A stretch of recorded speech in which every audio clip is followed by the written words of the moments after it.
Barham-Brown is in her final year of training to become a doctor and joins us now. Let's start with the comments that have come from the Health Secretary today. What do you make of them? I think it's too little and far too late. He's spinning numbers very well, but unfortunately this is not a pay rise.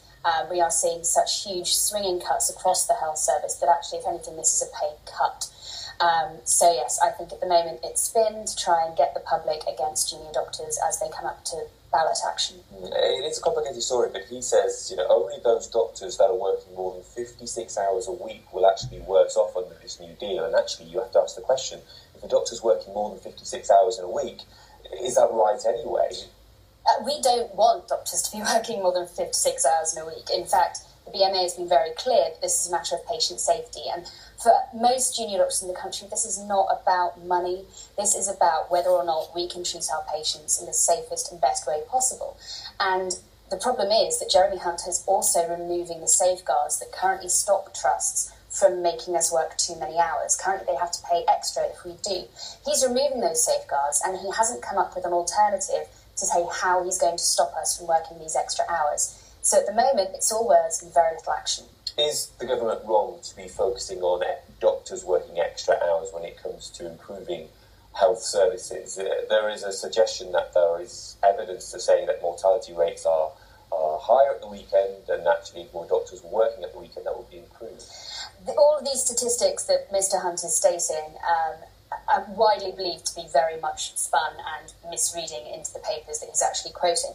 I think that, yes, we do see some changes in weekend care, and we would all love to see more care spread across 7 days a week. We already have emergency services 7 days a week, 24 hours a day. Patients will be cared for, and I think that's very important to make clear.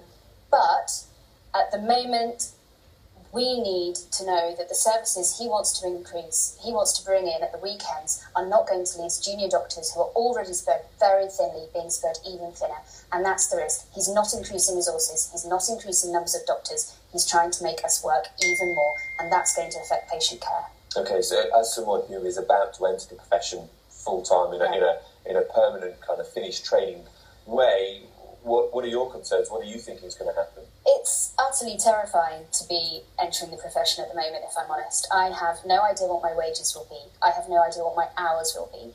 I have no idea what the staffing levels are going to be like. I know that my colleagues will do the best they can to support me, but starting as a doctor at any time is terrifying. We've spent at least 5 years training to do this.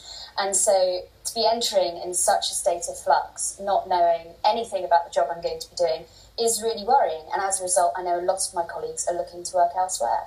Okay. Barham-Brown, thank you for joining us. And hopefully there'll be more news, certainly for you and your situation. You'll find out what's going to be the case. Yeah.